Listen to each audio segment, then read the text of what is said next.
Hello there guys, and welcome back to the channel. Right, so new Eternity of Pain has just begun, and week 1 opponent is Havok. Now on the bright side, it is more or less straightforward Havok fight with some limitations.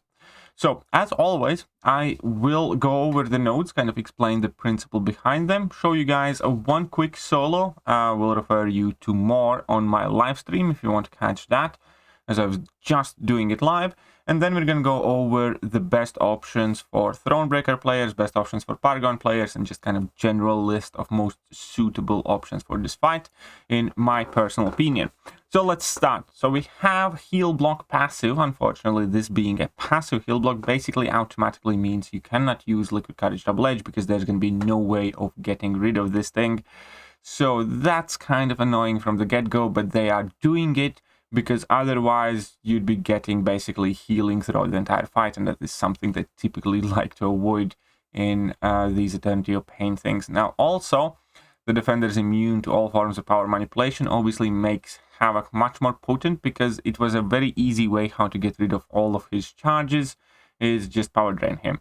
So that is the reason why this node is here, but it obviously again makes the fight harder. Crumbling armor, we all know what that does, destroys your armor ups if you can't hit Havok, and that is problem when Havok kind of like croaks up and refuses to throw a special attack.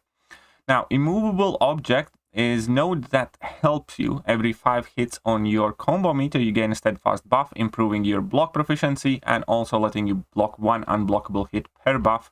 If you do so, then the buff is consumed. But this is actually going to be quite important, because later on in the fights you do want to often block Havok's special attacks when they are unblockable in order not to lose your armor up, because Kabam cheekily has added this buff synthesis armor up precision. So whenever you dex, basically whenever you activate a precision buff, you consume an active armor buff and gain a true strike. The true strike in this fight is basically pointless, and this node in this situation is used as a disadvantage to the player. So whenever you dex, you lose 1 armor up for each time, and obviously when you lose your armor ups, if plasma detonations are active there, then you're gonna take the detonation damage. So that is something you need to be very careful of, and that's why you will need to work with immovable object node to later on in the fight, once you actually have built up a significant amount of block proficiency, you will be able to actually just block the specials when need be. On the bright side, you have enhanced parry armor up, so you can gain armor ups on any champion. Therefore, pretty much any champion or most champions can be used against this Havok thanks to this node. And then we have Cleaning Contact. And the Cleaning Contact is a double-edged sword here, because if you have an active armor up and you strike Havok's block, it's good. You get rid of his plasmas and there is no punishment for it. However, if you strike Havok's block without having an armor up, Havok's abilities will do the detonate damage on you directly, and this is quite significant. So it is something to keep in mind. Sometimes it's helpful, sometimes not so much. Overall, one of the easiest options for this fight in general definitely is Odin, who is also one of the objectives. He's the hashtag metal god, which is basically Asgardian champions that we are required to use. And the idea of this fight is fairly straightforward. I personally drop a level 1, mixing in some heavy attacks, build up to level 3, get the buff from level 3, and then about 2 level 2s or so is kind of enough to finish this fight. Again, here you can see that whenever I successfully parry, I gain an armor up, but I'm also trying to bait out a special attack, and as soon as I dex, you see my armor ups disappear and they get converted into a true strike buff. And that is very annoying. However, as soon as I manage to get a parry, I can renew my armor up, which is all that we need here. And we can see that here I have the 6 energized buffs. I have already built up a few steadfast buffs, which improves my block proficiency, so you can basically block bait heavy attacks to your heart's extent. And you don't always have to have an armor buff active, you just need to pay attention to the amount of feedback charges that you have placed on you. So here I go in for a level 3, which is fairly straightforward, which gives me even more buffs and makes Odin's level 2 basically even more potent. So at this point, I'm desperately trying to bait out his level 2 because I am at 8 feedback charges. So I immediately need to get my armor back up or I'm going to be screwed. And in a situation like this where he unfortunately used his level 1, I did not want to dex. I could not dex because I had to keep my armor up buff active. Otherwise, I would have taken a massive feedback damage. Now I'm going for my first level 2. We can see that that dealt a massive amount of damage. Bait out his level 2 perfect. I do want to knock him down like additional time before I use my level 2 in order to prefer the Odin Force charge. There I nearly make a mistake. Well, I did make a mistake. I just didn't get punished for it, luckily for me. And now I'm again looking for my armor buff and I can't find it. But luckily after this parry, just in time I got it back. Now I dex out of this level 2 once more. And there I hit his block and it immediately gave me quite a ton of damage. Now I drop another level 2 and the fight is pretty much over. So with Odin, this is a rank 3 Odin, no boosts, nothing else. So it was 1 level 1, 1 level 3, and basically 2 level 2s. And that's about as quick and short of a fight as you can hope for. Now this fight is definitely doable with a handful of other champions. I will explain which champions I used in a stream.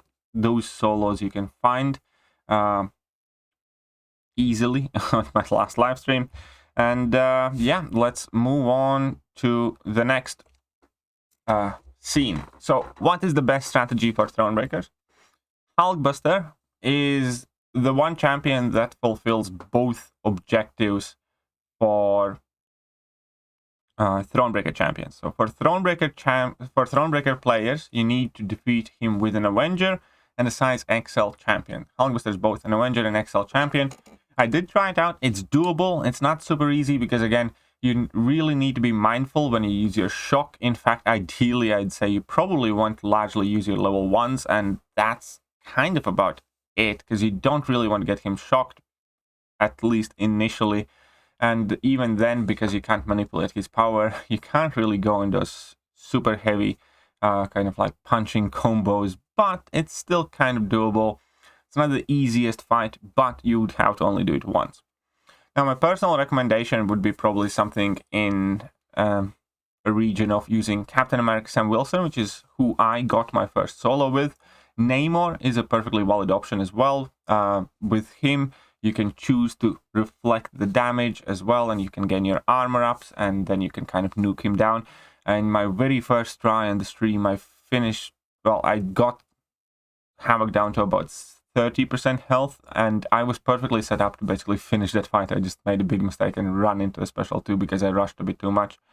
And Kingpin, level 1 spam, bait heavy attacks. Don't ever let Havok use his special 1, and Kingpin can solo. I actually got solo with Kingpin on my first try on the stream as well. And then we have Quicksilver as a great option and Overseer as well. So that's kind of like the best strategy there for Thronebreakers. There's Hulkbuster, who can get both objectives, or some of the better options listed below. For Paragon players, you can also do the Hulkbuster and then Odin or Angela. And with 2 fights, you can get all 3 objectives done. Or if you do have one, you can also use OG Thor. It's not the easiest fight with OG Thor because it can be tricky at times to get in your re-parries if the AI does not want to cooperate. But with OG Thor, you can also kind of go YOLO and nuke him down a bit. If you see him getting to that 3 bars of power, you can just start spamming your like level 1s and see how far you're going to get and how much damage you can do. It's definitely, again, a viable strategy. Even if you have to use a handful of revives, you can just kind of nuke him down, consequences be damned. Because OG Thor fulfills 2 objectives. He's a Guardian, so he's a hashtag God in Metal, and he's also an Avenger. And then Kingpin or any other XL champion will work just fine. So overall, individually, if you guys want to go each objective one at a time, I think Quicksilver is one of the best options for Avengers because you do not get the precision buff when you dex, which means you have much easier time keeping up your armor up. So that's kind of advantage of Quicksilver in this fight. Then on top of that, since Quicksilver gets a lot of hits on his combo meter very fast, you're also going to be building up your steadfast charges extremely quickly. I personally did it with Captain America Sam Wilson. Again, very straightforward. Just drop my level 2s, I wasn't too fussed about getting my lock on at all times and bait out his level 2s, and that's about it. It's also easier because Captain America and Wilson gains quite a lot of armor up, so even if you dex and you get them removed, it's quite easy to get them back. Even if you do not land a parry, as long as you have an armor up, you will have much easier time to parry Havok. And then also because you don't crit, Havok gets less plasma charges in general. And Hulkbuster is an option, Namor is an option, Captain America Infinity War also is an option. You do need to be on point with your parry game, but he's definitely a viable option for this fight again because he doesn't really crit much and he can just, you know, slowly kind of like parry heavy your way to the victory there. As I mentioned before, OG Thor. Best XL champions that you can find, in my opinion, are Kingpin. Kingpin was very easy. First try solo, just spam level 1, hold your block, bait out his heavy attack, push him to level 2, dex those level 2s, and go back at it. Then we have Overseer, who works exceedingly well also. We have APOC and I-Bomb, and as I mentioned before, Hulkbuster. So those are some of the best. I'm sure that you can get it done with other champions as well, such as Warlock if need be, or Joe Fixit, or Immortal Hulk, or Dragon Man, or whoever. I'm sure that there are even more options. And then the final hashtag Metal God, it's virtually just the Asgardian champions. So for hashtag Metal God, the easiest one is Odin. Angela, I also did that solo on the live stream. It's also quite easy because Angela gets progressively stronger throughout the fight because you get more of those steadfast buffs on you, and with that you place more armor breaks on Havok, and then if you build up to level 3 at any point throughout the fight, you can drop a massive level 3. Mostly we have OG Thor, Heimdall, and actually Hela I think I need to take off. I'm not sure if Hela is metal, so I think I'm just going to delete that. My bad on adding her on this list. I didn't double check if Hela is metal. But these guys basically are your options for hashtag Metal God. On a side note, I'm personally, again, not a big fan of how tight these objectives are, especially the final Paragon one. Because it's very easy to conceive a Thronebreaker player who doesn't have Odin or Angela ranked up. OG Thor is still fairly kind of a frivolous rank up, if you will, and Heimdall is just a sad option. So I think there are going to be quite a lot of grumpy Paragon players in this case. But hey, it seems that this is the direction that BAM has chosen to take these Eternity of Pain events. And yeah, it is definitely a real roster check. Because if you have these options listed here, I think the fight is perfectly manageable. I don't think it's too nasty or too evil or painful, as you will. But again, it does require fairly specific counters. Let me know what you guys think, if this video was helpful to you. If it was, hit all those like buttons, sub buttons, all the other good buttons, and I'm going to catch you guys soon. See ya.